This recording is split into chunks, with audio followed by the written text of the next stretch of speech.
Bismillahirrahmanirrahim. I am Dr. Tanveer Arshad Chaudhary, family physician expert and family medicine. I have a 2-year working experience with the Nutrition Society of USA. आज हम अपने viewers, follower, patient, friends and family के साथ एक और इंतहाई अहम topic लेकर आ रहे हैं। जैसा कि हमारे क्लिनिकल ट्रायल में बेशुमार माएँ अपने बच्चों को लेकर आती हैं, बेशुमार बच्चे अपने वालिदैन को लेकर हमारे क्लिनिकल ट्रायल में आते हैं। हर आने वाली female patient, male patient, young patient जितने भी हमारे पास आ रहे होते हैं तो उनका हमसे एक ही सवाल होता है कि डॉक्टर साहब आज के दौर में इतनी बीमारियां क्यों बढ़ गई हैं। हम एक चीज़ की मेडिसिन लेते हैं, वो प्रॉपरली सेटल डाउन नहीं होती तो एक नया मसला शुरू हो जाता है। जैसा कि हम देख रहे हैं कि यंग एज के अंदर, फिर एल्डर जितने आपके हैं, बड़ी एज के जितने हैं, फिर उसमें मिडिल एज के जितने लोग हैं, ज़्यादातर हमारे क्लिनिकल ट्रायल में आते हैं जिनकी पल्स रेट बहुत हाई होती है, जिनका बीपी बड़ा हाई होता है। और बहुत सारे ऐसे पेशेंट आते हैं जो क्रोनिक कॉन्स्टिपेशन के साथ आते हैं, बहुत सारे ऐसे पेशेंट आते हैं जो ओवरवेट के साथ आते हैं, और बहुत सारे ऐसे पेशेंट आते हैं जिनके हाथ पांव यंग एज में कांप रहे होते हैं। और बहुत ज़्यादा ऐसे पेशेंट हमारे क्लिनिकल ट्रायल में भी आते हैं जिनका बीपी शूट कर रहा होता है, अभी उनकी एज उस कैटेगरी की नहीं होती। और बहुत ज़्यादा ऐसे पेशेंट भी आते हैं जिनके हाथ पाँव सूजना शुरू हो जाते हैं। और फिर जब हम उनके क्लिनिकल ट्रायल के चेकअप के बाद, क्लिनिकल एग्जामिनेशन के बाद जब हम उनकी लैब इन्वेस्टिगेशन की तरफ जाते हैं तो पता चलता है कि इसका हाई कोलेस्ट्रॉल है या इसको गॉट है, यूरिक एसिड है। तो इस वजह से, और फिर उसके अलावा एक और कॉमन डिजीज़ जो हम अपने क्लिनिकल ट्रायल में देखते हैं, बहुत सारे लोग जिनका कैल्शियम डेफिशिएंसी है, विटामिन डी डेफिशिएंसी है, आयरन डेफिशिएंसी है, ये सारी कॉम्प्लिकेशंस के साथ जब पेशेंट क्लिनिकल ट्रायल में आते हैं तो पेशेंट हमसे सवाल करते हैं।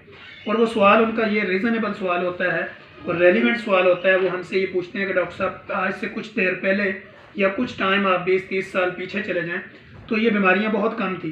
आज के दौर में तहकीक भी ज़्यादा है, इन्वेस्टिगेशन भी ज़्यादा है, ट्रायल भी ज़्यादा है, क्लिनिकल एग्जामिनेशन भी ज़्यादा है, मेडिकल अवेयरनेस भी ज़्यादा है, लेकिन उसके बावजूद बीमारियां भी ज़्यादा हैं। तो हमें कम अज़ कम इसके ऊपर बताया जाए कि ये इस तरह की डिजीज़ क्यों ज़्यादा हो रही हैं। एक और डिजीज़ जो हम देख रहे हैं, किडनी डिजीज़, किडनी स्टोन है, यूरिया क्रिएटिनिन का बढ़ जाना है, इसमें कोई एज फैक्टर नहीं है। पहले हम देखते थे कि 100 पेशेंट अगर हमारे क्लिनिकल एग्जामिनेशन ट्रायल में आता था तो उसमें हम देखते थे कोई 1-2% ऐसे पेशेंट निकलते थे जिनका यूरिया क्रिएटिनिन बढ़ जाता था, या उनके किडनी प्रॉब्लम थे, या उनको किडनी पेन थी, या वोमिट वगैरह की कैफियत होती थी।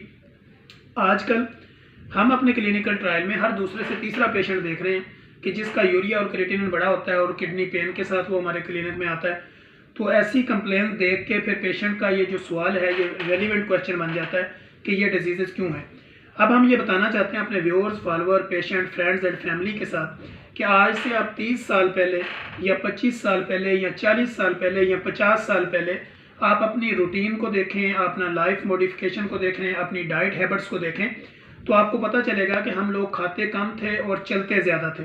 हम लोग जितनी भी डाइट अपनी लेते थे वो तकरीबन प्योर डाइट होती थी, उसमें ये जंक फूड वगैरह नहीं होते थे, बहुत ज़्यादा कोल्ड ड्रिंक का इस्तेमाल नहीं होता था, बहुत ज़्यादा चिकनाई वाली चीज़ें इस्तेमाल नहीं होती थी, बहुत ज़्यादा बेकरी आइटम्स नहीं होती थी, और ये चीज़ें कम होती थी। हम ज़्यादातर रेगुलर पराठा, रोटी वगैरह अपने घर से खा रहे होते थे और वेजिटेबल, फ्रूट्स, सब्जियाँ ले रहे होते थे, और उसके साथ साथ हमारी फिज़िकली मूवमेंट बहुत ज़्यादा थी। आजकल हमारी मेंटली मूवमेंट बढ़ गई है, फिजिकली मूवमेंट कम हो गई है कि हम अपनी बॉडी में इनटेक तो बहुत ज़्यादा कर रहे हैं लेकिन उसकी यूटिलाइजेशन कम है। जैसे कि आप सुबह निकलते हैं तो आपने ब्रेकफास्ट लिया, ब्रेकफास्ट के बाद जैसे आप अपने शॉप पे पहुंचे, अपनी जॉब पे पहुंचे, या अपनी ड्यूटी पे, अपने बिजनेस पे, अपने कारोबार पे, ड्राइविंग सीट पे, या किसी भी कैटेगरी पे जब आप पहुंचते हैं तो आप अपने देखते हैं कि फिर आपकी फिजिकली मूवमेंट कम होती है, मेंटली मूवमेंट बढ़ जाती है, आपकी प्रॉपर सिटिंग होती है और डाइट आप बहुत ज़्यादा ले रहे होते हैं। फिर जब आप देखते हैं कि दोपहर के टाइम में अगर कोई खाना आपको अच्छा नहीं लगा तो आप बर्गर, शवारमा, पिज़्ज़ा, फिर इस तरह की आप नूडल्स, इस तरह के मामलात पे आप चले जाते हैं। फिर उसके साथ साथ आपको स्वीट डिशेस, कोल्ड ड्रिंक, इस तरह की चीज़ें जब आप अपनी बॉडी में डालते हैं, फिर उसके बाद आपकी बॉडी मुतहर्रिक नहीं होती, उसकी यूटिलाइजेशन कम होती है, फिजिकली मूवमेंट कम होती है, तो ये बीमारियाँ आपके अंदर कोलेस्ट्रॉल पैदा करती हैं, किडनी स्टोन पैदा करती हैं, किडनी डिजीज़ को डेवलप करती हैं, गैस्ट्राइटिस की तरफ चले जाते हैं, फिर आपको क्रोनिक कॉन्स्टिपेशन हो जाती है, डाइजेस्टिव सिस्टम आपका स्लो हो जाता है, मेटाबॉलिज्म सिस्टम जो है वो आपका स्लो हो जाता है, आपके पट्ठों की जो नेचुरल फ्लेक्सिबिलिटी है वो कम हो जाती है, और इस तरह जो है आपकी बॉडी की मूवमेंट कम होने से आपकी मसल्स की ग्रोथ रुक जाती है, आपके पट्ठे खिंच जाते हैं, आपकी हड्डियाँ वीक हो जाती हैं। तो ये सारी चीज़ें इस वजह से आज के दौर में बीमारियाँ ज़्यादा हैं, क्योंकि हम खा तो ज़्यादा रहे हैं, टेस्ट हम ज़्यादा ले रहे हैं, इनटेक पावर हमारी ज़्यादा है, लेकिन उसकी फिजिकली मूवमेंट कम है।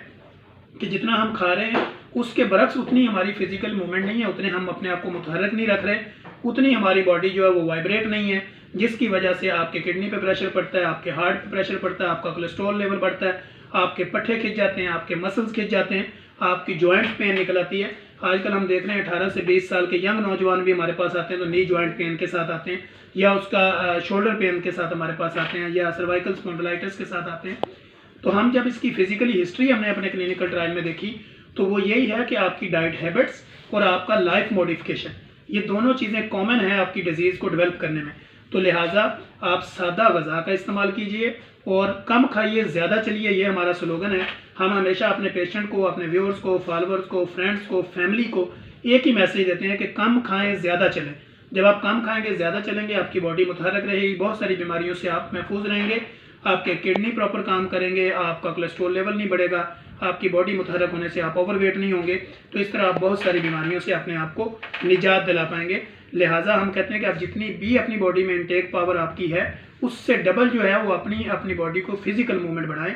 आजकल हमारी फिजिकल मूवमेंट कम है, मेंटली यूजिंग ज़्यादा है, और इस तरह करके हमारी बॉडी में ये चीज़ें स्टोर होती हैं और हम बीमारियों का घर बन जाते हैं। लिहाजा आप अपनी वॉक प्रॉपर कीजिए, एक्सरसाइज प्रॉपर कीजिए, सादा डाइट लीजिए और खाना खाने के बाद फौरी ना लेटिए, अपने आप को मुतहरक रखिए और प्रॉपर अपनी डाइट को डाइजेस्ट करें तो इंशाल्लाह बहुत सारी बीमारियों से आप निजात पाएंगे। नेक्स्ट जब तक के लिए हम एक नया टॉपिक लेकर आएंगे, तब तक के लिए हमें इजाज़त दीजिए। अल्लाह हाफिज़।